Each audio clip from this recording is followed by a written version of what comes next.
hello, and welcome to Saturday's episode of More Than Just Task Management, your favorite daily podcast where we help you build a thriving business. I'm Anna Angelova, business coach and consultant, and together here with me I have Jores Minasvand, my fellow co-host and business consultant. Hey, Jores, happy Saturday. Hey Anna, happy Saturday.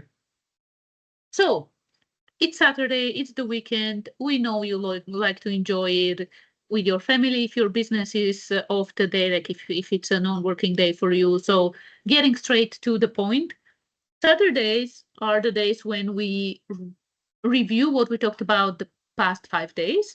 And this way, we give you a chance to see our biggest takeaways and ultimately we also decide if you missed any of the episodes last week, whether you want to go and listen to one of them. And if you already listened, maybe you want to go and re listen, rinse and repeat. So this week, we started with leading people who are older and more experienced than you. This was the topic on Monday, and we talked about some of the limited beliefs that we have when it comes to age, right? When it comes to age and experience, and like leadership is one of my favorite topics. So I really love the conversation on Monday. But I would say, as a biggest takeaway, get to know your people. Get to know your people. Get to know what motivates them, what drives them, and through this, you can earn their respect, and they can start respecting you and seeing you as the leader you are. Yeah, one of the things I hate the most is the expression "you can't teach an old dog new tricks." Yet the old dogs are the ones who built this economy and this world since World War II, and all the fruits of our labor is what all these beautiful, economies that we have and the abundance of everything that we have. We have never been safer. Our stomachs have never been fuller. Anyways, when you hire someone, especially if they're of age, you're hiring them for a reason. Make sure you enable that reason. Let them do what they're good at. If you want to hire someone to tell them what to do, go to university, get an intern. They're the perfect yes man, or a new graduate. They don't have experience. They will do whatever you tell them to learn. But when you go hire a seasoned person, there's a reason you hire them. And if you're a good manager, if you're a good leader, you will be able to enable them into delivering that. And that's where you should focus. It's not about ego. It's not about put everything aside and make sure that you enable them.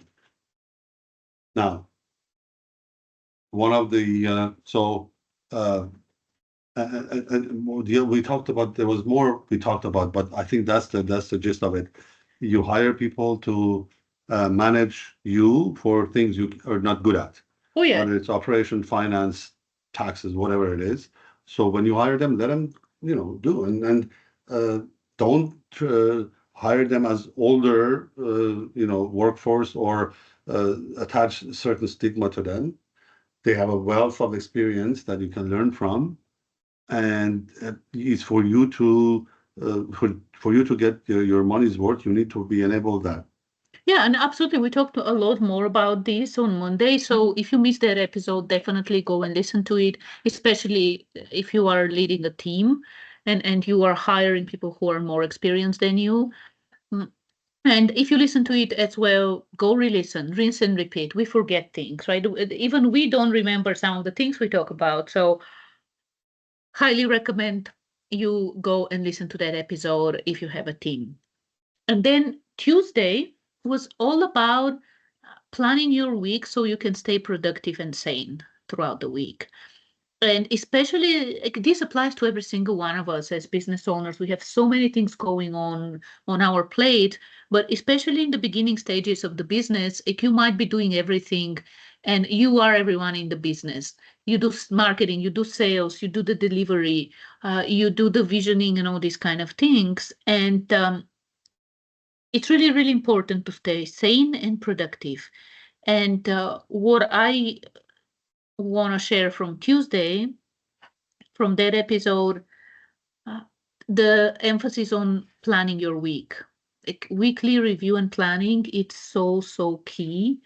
And actually, the day of this recording, as we are recording this episode, we did a little bit of a planning for our week, like deciding what the focus is for us, like what our three priorities are for this week. And it really provides so much clarity. And I can't talk enough about the power of weekly review and planning when it's done correctly, Mhm. how it accelerates your results. So if you missed the Tuesday episode, go listen to it. Before you do, actually, Joris, what is your takeaway from Tuesday? Well, I think you covered it pretty well. Plan the week, and then when you come in the morning, I think we talked about this, um, and then we talked more about it on Thursday, when how not to do everything yourself. Uh, Automate what you can, uh, delegate what you can, delete what you can, and from the leftovers, take 20% of work that is you need to do, that actually, going back to what you said, that moves the needle, Moves the needle. that makes a difference. Focus on that 20% because that's where you'll get 80% of the results. It's very simple. I mean, we can't put it any simpler than that. Automate, delegate, delete, and then you'll end up with 20% of the work, and you'll grow faster, you'll operate better, everybody will be happier, you, your employees, and your customers. 100%. Now, after you listen to the Tuesday episode, Wednesday, we talked about avoiding tech overwhelm when your team resists change. And right now, it's AI this, AI that, it's changing so rapidly. You can't believe all the changes that happened the past couple year and a half, and all the jobs that are being lost. But then you read about the 95% of AI projects failing, which is under reporting anyway. So the thing is that even without AI, your team can get overwhelmed with different tools and different technology. Even before ChatGPT and the so-called AI bubble started, there were so many options there, so many tools, so many things going on. So from that episode on Wednesday, what I would point out is people, like, there is a reason people are resisting change, and it's not that much about technology itself. It's more about certainty or uncertainty. Like, does this thing come in and replace me? Does it mean I'll be fired in half a year? Right? So my again, what I want to emphasize is I mentioned I love leadership, talking about leadership. It's all about leadership. It's all about leadership. It's all about you stepping up as a leader and reassuring your team and actually doing these changes with them together. Now, one other thing I mentioned on Wednesday for this conversation as well was doing things gradually, like doing a POC, like a proof of concept, or like just let one of your team members test drive a new tool, see how it works, does it help, what it helps with, and then allow this person to actually present in front of everyone else, share their findings, share their thoughts, and this way you get buy-in. So these are some of the thoughts, and this is, again, AI is also a conversation, and technology, not just AI, technology in general is a conversation we can have for hours and hours on end. So I'm stopping here. Joris, your highlight or key takeaway from Wednesday's Mhm. conversation? Yeah, I remember we discussed the big chunk of the resistance are two things. One is the fear of being replaced that makes people clam up, and they not forget about adoption. They won't even share their information. And the second one is the uncertainty. To avoid these, I think we talked about this.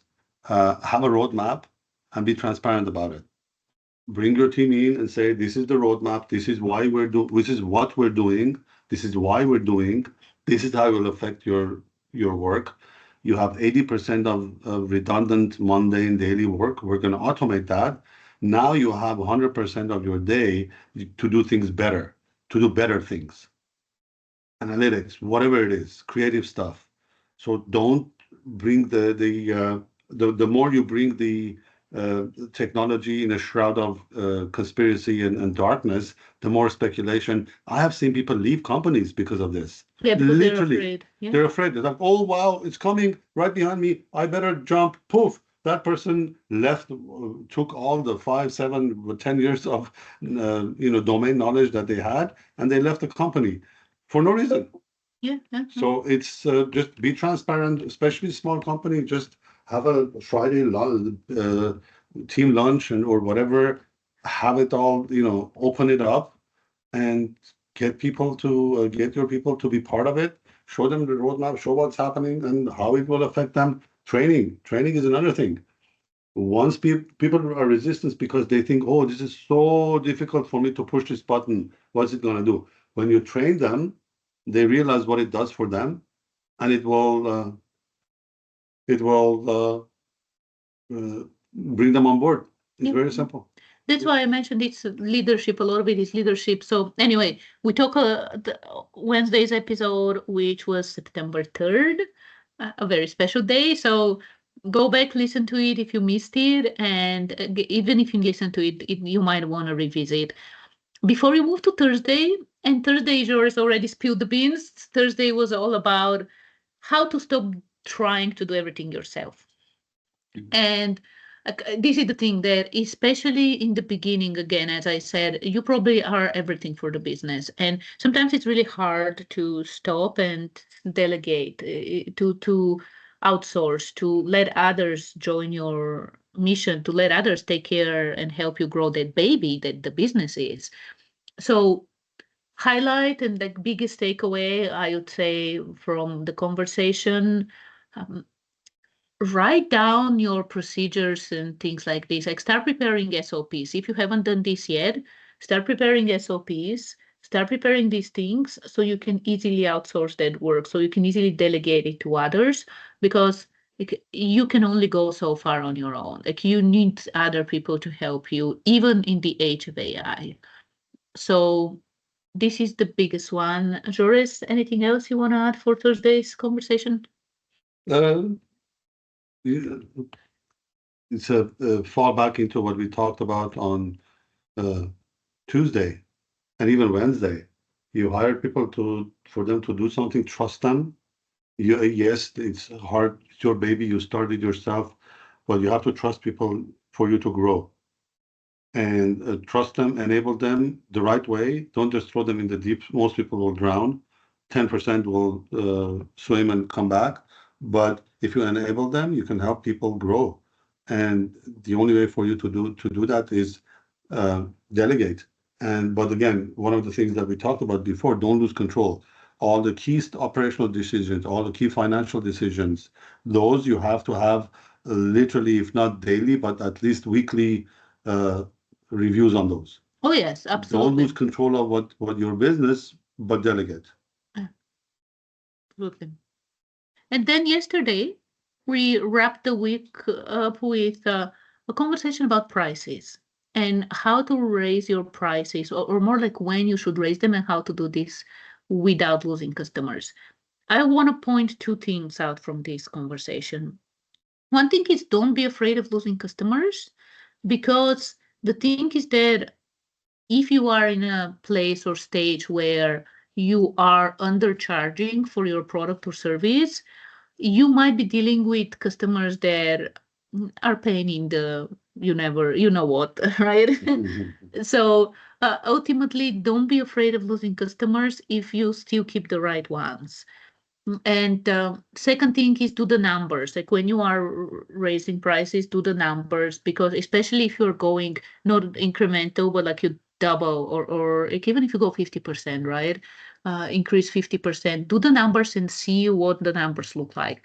Because as we were talking yesterday, like, you can increase your prices by 50%, lose 50% of your customers, and still be more profitable and have more revenue than before.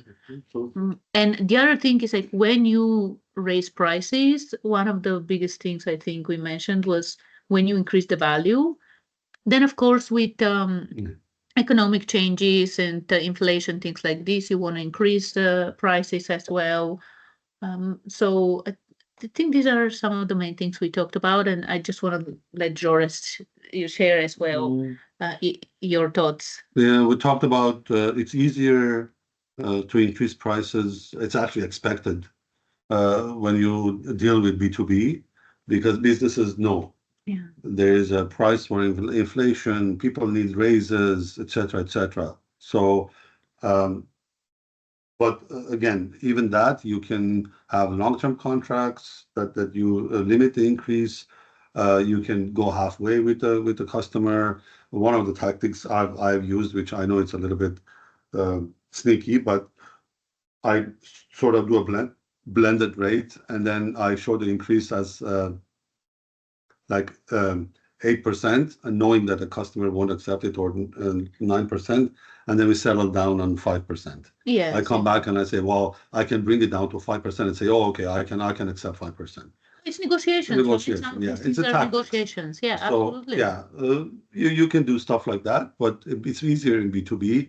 With consumer products or services, it's best to, if you can couple your increase, whether it's quarterly or annual or every few years, couple it with a service offering or an enhancement. Yeah, enhancement, more value, providing More value provided, yes. and then they will, yeah, I mean, Unless you're in a situation where, again, we talked about it yesterday, if there's so much demand for your service or product, where then you're you in the are, driver's seat. then it means that you are not charging enough. Yeah. So Yeah, you're in again. Even then, you have to be careful of course, because you never you know, have to be especially with careful. the Yeah, global market. That's you never know what competitor comes out of the woodwork the next day. So yeah, it's. I think we all expect the rise in prices and cost of living and everything, and no business is a exception. that's And correct. That's don't be correct. afraid of raising your prices. That's correct. So this was it. Monday, we talked about leading a team of people who are older and more experienced than you. Me? Tuesday was planning your week to stay productive and sane. Wednesday was avoiding tech overwhelm when your team resists change.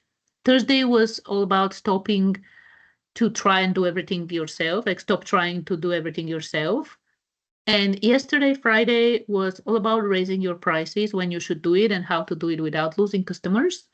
This is everything we discussed this past week. Go and check the episodes. It's September, new month. Listen to them. Again, we recommend listening to the ones that are important for where you are right now and what you are doing. For example, if you don't have a team, if you just started your business and you are not hiring, not even close to hiring, talking about like the episodes about leading people are probably not for you right now. Focus on the episodes that help you, for example, with productivity, the episodes that help you personally based on where you are right now. And join us tomorrow for kicking off the next week when we'll be talking about what's coming up ahead. Yep. And if you haven't subscribed yet, highly recommend subscribe so you don't miss an episode. And we'll be back tomorrow with another episode, bright and early. Bright and early North American time. The rest of the world is already middle of the day. But anyway, it's our bright and early. So go enjoy your Saturday. And thanks for tuning in. We'll be back tomorrow with another episode of More Than Just Task Management, your favorite daily podcast where we help you build a thriving business. Bye for now. Bye.